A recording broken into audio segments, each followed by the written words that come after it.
Hare Krishna, Krishna Krishna, Hare Rama, Rama Rama, Hare Krishna, Krishna Krishna, Hare Rama, Rama Rama, Hare Krishna, Krishna, Hare Rama, Rama Rama, Hare.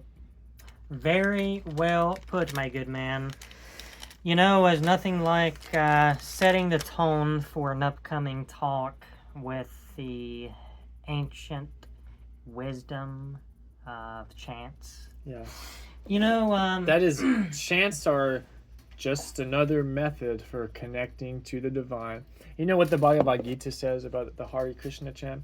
It literally says, like, chant this. Like, this is literally your direct link to me. Yeah. Yeah, it's like how, you know how people talk about whether they are not, I'm talking about Christians for a second, chosen, only the chosen ones will come forth to... The chosen few. The chosen few will have this direct, perfect line of prayer to our Lord Jesus Christ by speaking in tongues. But you see, these chants, these ancient chants, are the true way to get the feeling for the mystic divine. Yeah. Think about, that's the big con artistry thing you could possibly do, is to say, only I can talk to God. Because if you can convince... I worked with an old man that said group of people, if you can convince a group of people that only you can talk to God, then you can manipulate the fuck out of them. Dude, and that's exactly what happened. There was a lot of young people from where I worked at, and this older gentleman was selling off his drivel to the anywhere from 16 years old to their 20s, and everybody just thought this holy old man, you know what? You know, he had a fucking stick up his ass. We did. Yeah, man, it's really crazy. It's really, you gotta be so careful, man, because I see so many people getting enamored by people that I look at and say, oh, he doesn't seem very genuine, but yet I see a bunch of people, you know, being attentive to it. So, you know what, man? I wanted to mention this our last video, so I'm glad come across a thought that I previously had. I really think that we should practice and be very mindful of the 3D teachers who we decide to listen to. Yeah. And I feel like a good thing to go by would be, this is not always the case. There's some good teachers. I just don't know of a whole lot of right off the top of my head. Yeah. When I think of actual true teachers, as you just mentioned earlier, Ram Dass is probably the number one person to go to. He's just he's filled with nothing but love, and he's just so lovable, and you just want to hug him and kiss that big beard. I know. Terrence McKenna, but I want to be honest with you. As much as I love Terrence McKenna, I feel like Ram Dass may be more along the lines of loving, like that. They all have their different things they bring to the things table. They bring. You know, you could even go with people in some of the arts, such as Salvador Dali, you know, Man Ray, and like all these people we've looked up to over the years. They've taught us something. Right. You know, Crawley. Dali was one of my early inspirations. Oh yeah, dude. Even before the Beatles, I'm pretty sure. When you got into, I remember you showed me a picture of Salvador Dali and Man Ray together in 1934. Cameron, that was a while ago. I was like 13. Whenever you showed me that certain picture, like to this day, it's one of my favorite pictures of them. Like I remember thinking these guys have cut the cord of culture, politics, and all the drivel that's thrown at us from birth. They have cut that, and they have made something so amazing here. Breakthrough. They've broke through, and all of these people have served such a purpose. And but as I was saying about being careful who we, you know, decide to follow or learn from, because a lot of people now, you know, we live in a place to where it's all about that dollar bill. Yeah, and look at the art, like, you know, look at a lot of the popular music it's always centered around me. Yeah. Look at all the money I have. Look at all the women I have. It's despicable. You know? It's despicable. And all the best artists, you know. Look at Alex. I love Alex Gray's view of this. You know, he views art as a religion. You know, and he sees art as one of the most divine acts that we could Mm-hmm. do. You know, and the best art is when you know your mind is like a net that you send your mind out into hyperspace, and Yeah. your mind is a net, and you can hope to catch something, but it's not you. You're just delving into these states of consciousness and bringing it out. Let me tell you how I like Salvador Dali, for example. How can one prove that he was if you want to call it a prophet? Yeah. Like in his way, and the way I would prove that is one of his quotes is everyone should try hashish at least once. So if he was turning to these sacred plants for wisdom, then we know he was on the right track. Yeah. That quote itself is one that I haven't known about for too long. Yeah, I didn't either. I've always known about the I don't do drugs, I am drugs. I think he just liked to, how they said about Crawley, they was men who lived their lives with their tongue in their cheek.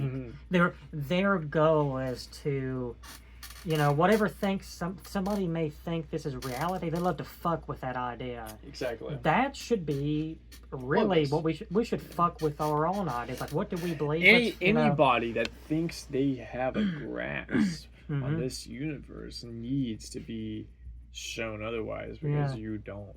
Let me tell you how fucking cool this is, brother. So this was during the 30s. So Aleister Crowley got back from a trip from India, and he was back to his home in London, right? So you got to keep in mind here. No, I'm sorry, this was not the 30s.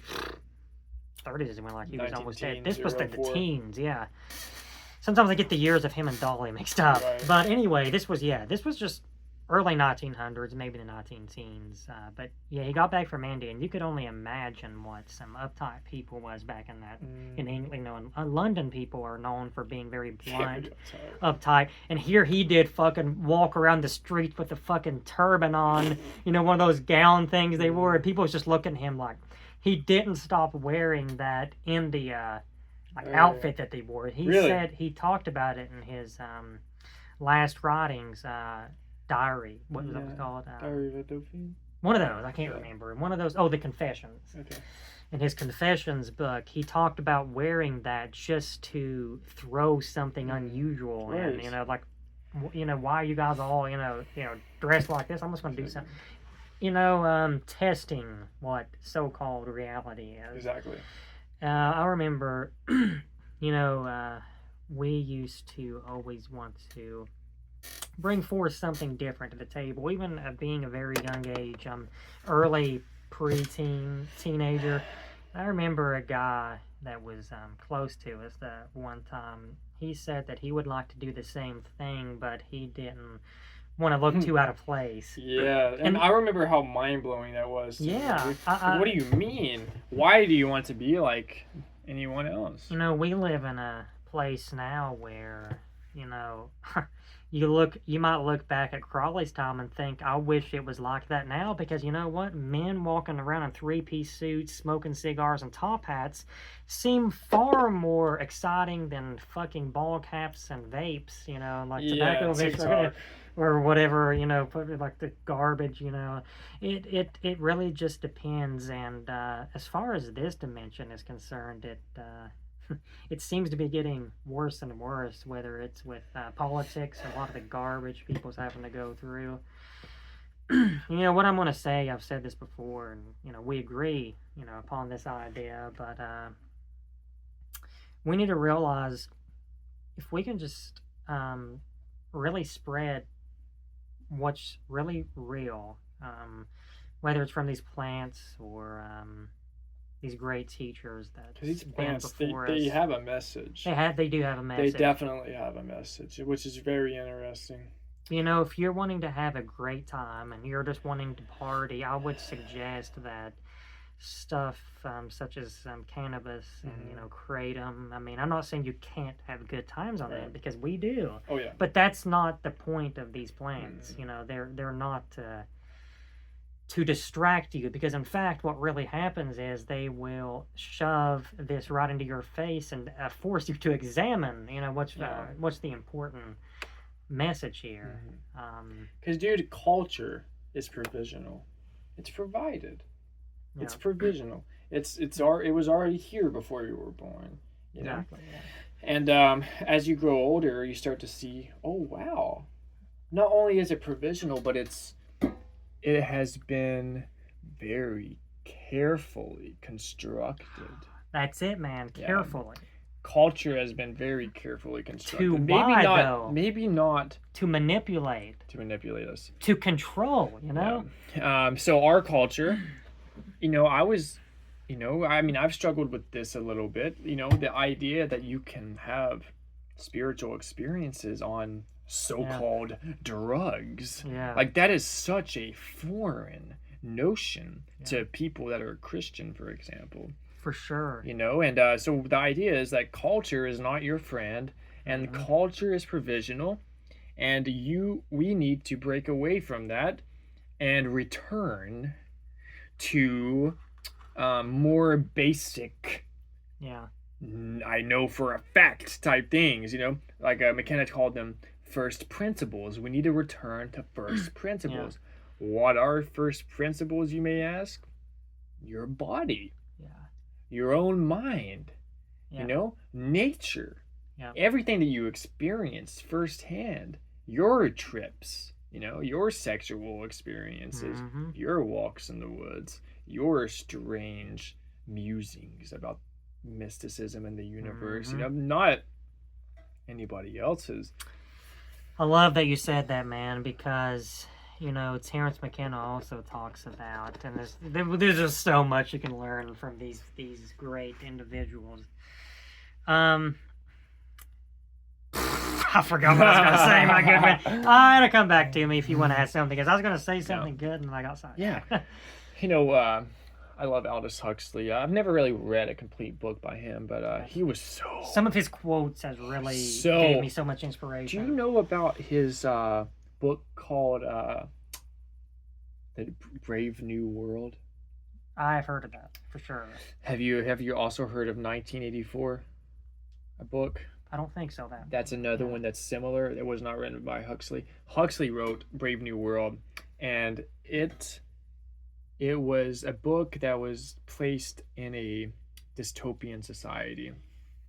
They would give you drugs that would make you not have any of your original thoughts in this society. Whoa. This is set way in the future. It is completely surveillanced. Wow. Anybody that all said anything out of line, they would get drugged. They called it soma.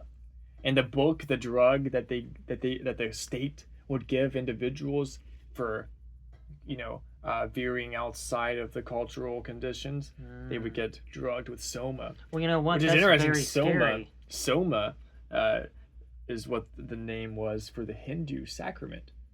Thousands of years ago, Cameron, there was. Think of this. It's not. I don't think it's in the Gita, but in the Vedas, which was other holy books that were written in the same time period. Okay. They talk about soma. And do you know what it says about soma? In these scriptures, these old scriptures, it says soma is greater than Vishnu. Soma is greater than Shiva. It would say all of these deities. Soma is above all of them. And soma was some kind of psychedelic. It was a visionary substance. It's very interesting. Soma was the sacrament to Hinduism. Now think about this. Where is soma now? There's still people practicing Hinduism. How can you practice Hinduism without using the sacrament that your whole thing was based on? You see what I'm saying? So this is what I'm saying. Like, religion in its earliest form is always shamanism. And then over time, the sacrament is lost somehow. Yeah. Over thousands of years. Oh, shit. Then you're left with this. Then you're left with priesthood. Yeah. Then you're left with dogma, and that's it. And that's literally what happens. Religion over time degrades into a way of controlling people. Yeah. You know, and it's all about getting back to that original. Shamanism is true These religion. plants will get you back to that, and it cannot be preached enough. And you know what? For as long as we're in this dimension, we're going to continue preaching this because it's the truth. Yeah. You know, look at how I vow to speak the highest truth that I know of, and in my life, you know. That's the most important thing, man. Look, in our area, every, you know, different road that you go up, there is a church. How many of these individuals are having transformative experiences? But the truth is, though, what I wonder, are they even seeking the true divine? Do they look at something, you know, like these sacred plants, which is what we refer to these as? When you experience them, you do realize these are not a drug. These are sacred tools that are, you know, providing you with the religious experience. And what that can seem so vague. The religious experience. It can seem so vague, but it's the word that we use a lot because it's so spiritual. Yeah. You know, it forces you to look at it presents something so different from what, you know, we're used to. Right. You know, for example, you know, somebody who could constantly be, you know, getting on the internet or on different social media platforms, you know, just looking for something to fill the time. We're all looking for these distractions. Dopamine hits. But the thing is, how much truth, you know, is people missing out on? Or are they, as sad as this sounds, wasting their lives here? How many people are eating shit sandwiches every single day when there is right here in behind your forehead is all the food that you could possibly want? You know, we're literally settling. So many people are settling for shit sandwiches when they can have a nice cheeseburger. Exactly. You know? Yeah. You know, Ramdas was talking about this when I was listening to him today. He said, why settle? He said, why just have a piece of it when you can have it all? Yeah. You know, man, I'd like to, and again, we may jump from one thing to the next because we talk about these things a lot, and we come forth with these different ideas. You know, when we do these videos, you know, it is kind of hard to try to get all the things that we think about on a daily basis out. You know, so that's why we do so many too, is because you know, we just freestyle this, dude. I mean, we do. We literally turned it on and just talk because this is a true conversation, and we try not to even think about, you know, the possibility of one person. Right. We take plants, and that allows us to be able to flow and with these ideas. Yes. You know? This is part of our journey. Right. You know, we're figuring a lot of things out together, bringing different things to the table. You know, and when we're not together, as much as possible, we try to look into different things. Dude, we're most likely not very much different than anybody listening to this. I mean, we can't be. You know, I mean, we live in a hick town, and you know, we both have jobs, and we have, you know, mundane responsibilities, but so we're no different in that regard. I literally probably work 55 hours a week. Like, exactly. I work a lot, but that should not be an excuse not to expand your consciousness. I mean, if you're, I really encourage anybody to develop some sort of practice, you know, many things, some sort of practice that allows you to step away from that neurotic day-to-day activity. You need time away from that. I like meditation. Yeah. Meditation is a great way for me to kind of shut it off. Like Rhonda was talking about this today too. He said, you know, when he meditates, he said, you know, he dreads getting out and going into the world. You know, he would rather sit there and be with God, you know. Exactly. But, you know, there's work to do. Like, we have, you know, a foot in this dimension, and there is suffering, and we can, you know, everybody that we help. There's so much healing that can be happen by our discipline. We can heal so many problems that we may have. What is a big way that we can reduce suffering in the world? Work on yourself. Yep.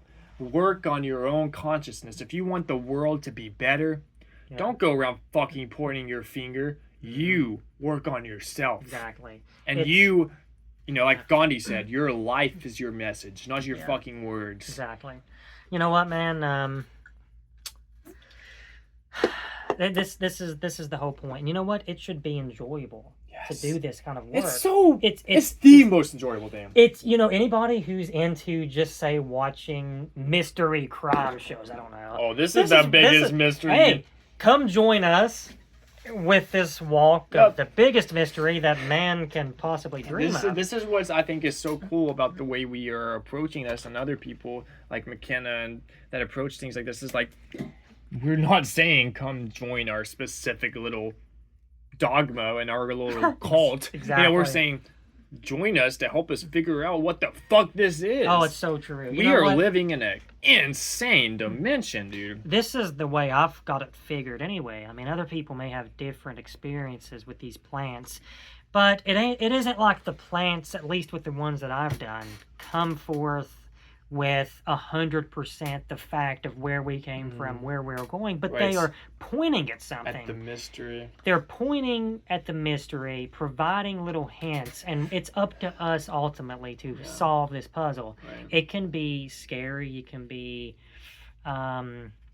it can almost be a little nerve-wracking. You know. Totally. You're going, you may think that you take a couple steps up and you have something figured out, and then another question comes about. Believe me, brother, I have learned not to even think that I know anything, because I promise you, there has been times, like even pretty recently, last few years, where I would, because I have always been, this is a fault, I have always been obsessed with having like rules to live by. I think we like all my own rules to live by, not any other. Like I remember when I was first kind of starting my journey in spirituality, I read so much, and I was looking at all of these thought systems, and I was like, man, I want to read all thought systems so I can, I'm always going to have incomplete knowledge as long as I don't know everything, which is a ridiculous thing. I know. But I would be I think that's to this day. I would be so hung up on having like a notion that I believed in, like, whether it was, I don't know, like a certain type of witchcraft that I was involved in at the time. I don't know. I wanted, like, this is the way. Do I need to be a Wiccan? I feel like, I remember thinking that for a long time. Like, dude, I was literally, there was a point where I was considering full-on Wiccanism. Because I do, to this day, love the religion. But this is the thing. All of these religions are just symbols. Yeah. And they're symbol sets that you can utilize to help you tune in to this thing. This book that I have called Nocturnal Witchcraft, I love it, and it talks about finding the stream of divinity closest to you. It's like a water. It's like all of our creeks and all the streams and all the water, it has a source somewhere. And that source is we're following that water and trying to get to that source. So the big water source that all that creeks and streams are coming from, that's God in its totality. That's Brahman, the total unmanifested awareness. And then all the streams are all the different deities and different ways that God, manifests itself. And so if we're going to try to connect with this, the best way to go about it would be just to find the stream nearest to you. Exactly. So all of people get confused with deities and stuff. How could there be how could there be millions of deities? Which one's the real one? How about this motherfucker? None of them are. How about this? No, not even none of them. How about this? All of them are real. How about that? All of them are real. And essentially what a deity is people making, a group of people collectively believing. And okay, so there's this idea called a thought form. I know what you're gonna say. Like me and you, Cameron, we could right now create our own deity, and it would work. So what we're doing is, there is an energy. We'll say love. That is real. Love is real. Okay. How did love come into this world?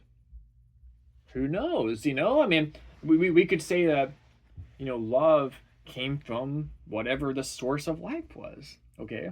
So we could say, we could represent the energy of love with a deity. So we can have a name, okay, and that name will serve as a key to open that energy up. And so through psychodrama and through ritual, and we can use these deities that are completely real in the astral plane. Anything that you can think of can exist on the astral plane. Yeah. You see what I'm saying?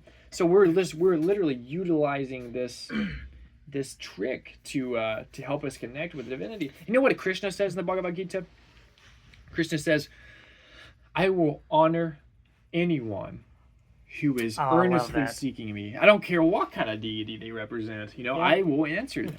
And I love that. I and you know what? Like that. That makes total sense. And another weird slice of this is, you know, I heard Ram Dass say, God, Guru, and Self is the same. Yeah.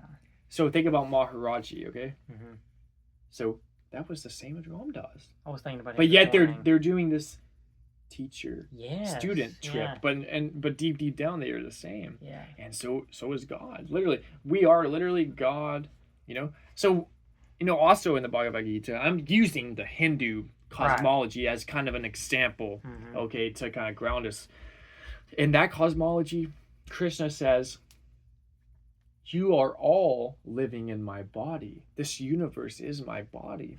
And here, you know, and Krishna says, "I exist outside of this dimension, but I'm also you too." You see what I'm saying? It's trippy. It's like if we are trying to connect with spirit by praying or through chanting, and I've had some amazing experiences chanting to where I just, for a fact, just had a religious experience just chanting. Yeah, no, I listened to no some yesterday and had a religious experience. Okay, man. so we are literally using sound.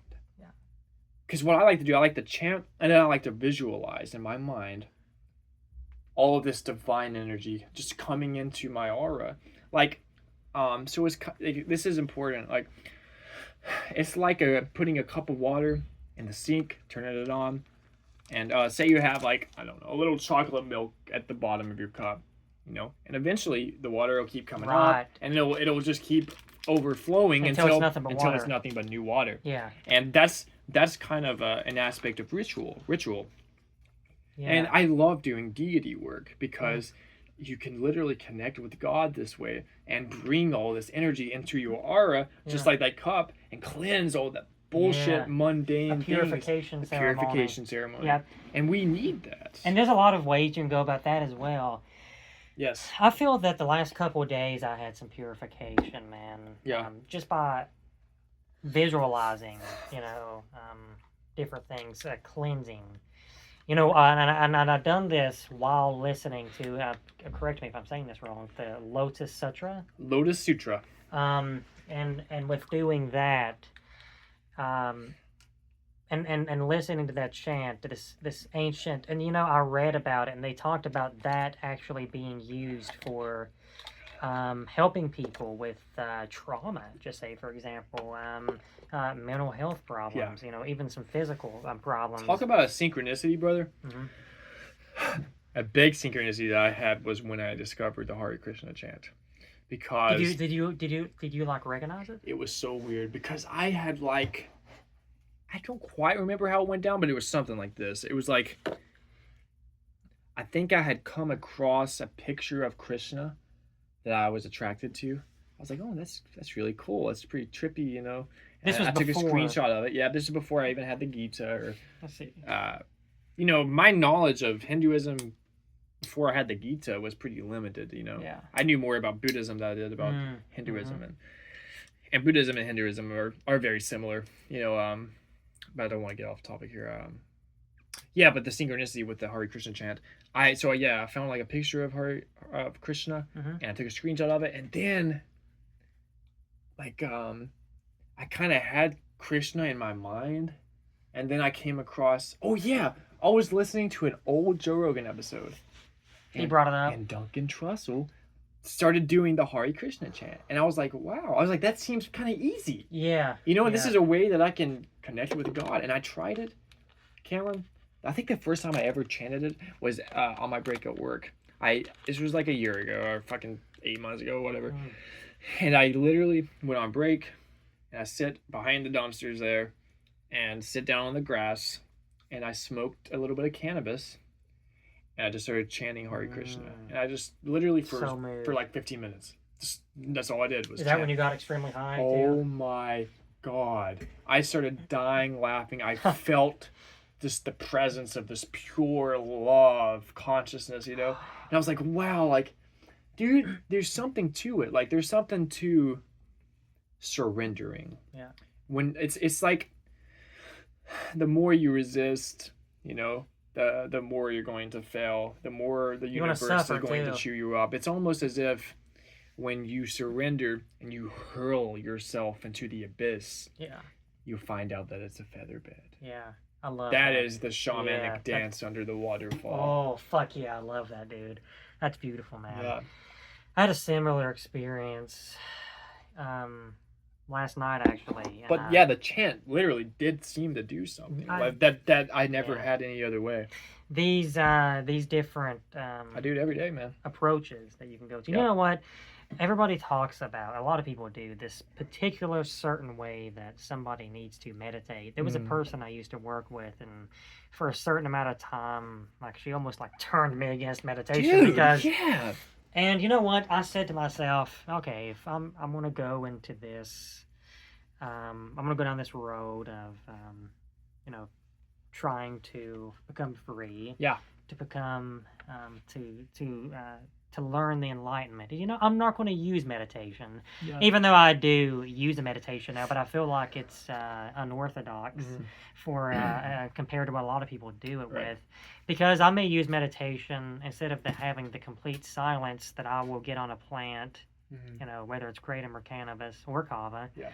And I will listen to something, and I will just zone out, and I will imagine that whatever I'm listening to, something holy, whether it's Lotus Sutra, that it's purifying. Exactly. And I will. That's beautiful, man. I will practice my breathing and be conscious of each breath. Dude, inhale and exhale. Buddhism talks about that so much. It literally talks about like concentrating on your breath. Yeah. Like that's one of the main ways of meditating. Like for Buddhists is consciousness of your breath. Wow. Yeah, there's something about following There is something your breath. about that. It really is. Being aware of it, like really hyper aware of it. And another way that I would meditate a lot is, usually I do this one on cannabis, a low dose, and just it will zone me into this. I will put one hand over my heart, and then I will either hold my hand up in the air, or I will point up. Just like when I chant a specific mantra, it does something. There is all kinds of things just like that. For example, a sigil. I have created my own sigils before. There's also sigils that already exist and has been used for thousands of years. What do you mean by that now? A sigil is a symbol that has intricate and specific designs, and it is used to either represent a certain spirit, or to represent a certain energy, or to represent a intent. Okay, so that's a specific pattern. You know what I'm saying? So when you do that with your hands, and you get that, I see. That's a specific pattern, just like a mantra, just like that. You know what I'm saying? Interesting, because that's done something for me so much. It does something for me too. I mean, this right here, hand over your heart, hand in the air. It's like, I don't know, there's something to it. That's interesting. You see, I never really thought about it. I might do it on a come up of a kratom ceremony. So I was looking at some pictures of Crawley, and then I saw him do that. I'm like, you know what? I want to start doing that. Just just the classic reason somebody would try something, because they seen somebody they look up to do that. And you know what, man? I see why he done it. If he had anything near what I was feeling, I mean, dude, I'm gonna be honest with you, man. It's ecstasy. Yes, it is. I swear to you, it's not an exaggeration. No, it's not. That or the point. Right. There's something to that movement. Just like you said, there's something to that chant. These are all keys to open up different doors. Right. Kratom, Mitragina speciosa, it's a rather subtle plant in a way. I almost feel like kratom just slightly changes you to where it makes it easier. Right. I agree. to have those types of experience. It facilitates it. It doesn't just catapult you there like, psychedelic. And maybe would. that's good that you made that clear, just in case somebody watches our videos and says, "I want to try kratom." Like, well, I didn't have a psychedelic Exactly. experience. No, kratom is not psychedelic at all. I mean, it's not psychedelic as in it does not affect the same receptors. You need to go into it with a certain mentality. Yes. Having and almost pay attention to the kratom high itself. Right. Like be conscious about it and try to feel like it's. And dude, people talk about oh, it's addictive. Motherfucker, you don't have to use it every day. I know. If you've never used it before, like there's very little chance that you'll get addicted. Like as long as you use it. Honestly, if you used it every other day, you probably wouldn't get addicted. This whole notion of addiction is very absurd. It is absurd. I mean, we can point the finger at any substance, whether it's look at the can of Coca-Cola or fast food or whatever. Like the big 50s guy that walked outside and was expecting his newspaper perfectly rolled beneath his feet. So classic. And then it wasn't there. Yeah. And then he went back inside, now a menace to his wife and kids. I mean, that's an addiction. I love that. That was from McKenna. I don't want to steal that, but I love that. That's a perfect example of how we addict to things, and we have a certain people has a certain a notion that can't be tampered with. Right. It's got to be this certain way at all times. You know what I've learned recently is I feel like most of us probably have some type of OCD problems, to some degree. Right. I feel that getting outside of that box and doing things, changing your routine, all this stuff can be beneficial because if it's another thing that a very subtle thing these plants can teach is getting out of your comfort zone. Yep. I've always been this type of person. If just say for example, me and my wife get into a argument, like I want to get stuff settled after that, and I drag that out for like way longer than what it's supposed to be, dude. And I done cannabis shortly after that, and it's like, dude, you've got to quit this OCD problem. It's settled, man. You don't have to talk about it for like. I'm kind of like that too, man. You know what though, man? There's degrees to the things that it can help you solve. Absolutely. But I am glad that you brought up. It's like, the plant itself. With really powerful things like these tryptamines, like mushrooms and DMT, maybe if anybody that takes that will definitely be transformed because it's just so potent of an experience. But things like cannabis and kratom, I don't necessarily feel like that is going to rapidly transform the consciousness of somebody that's not already mystically minded. I feel like that, me and you use it in a religious context because that's the direction that we're looking into. We're looking at this world as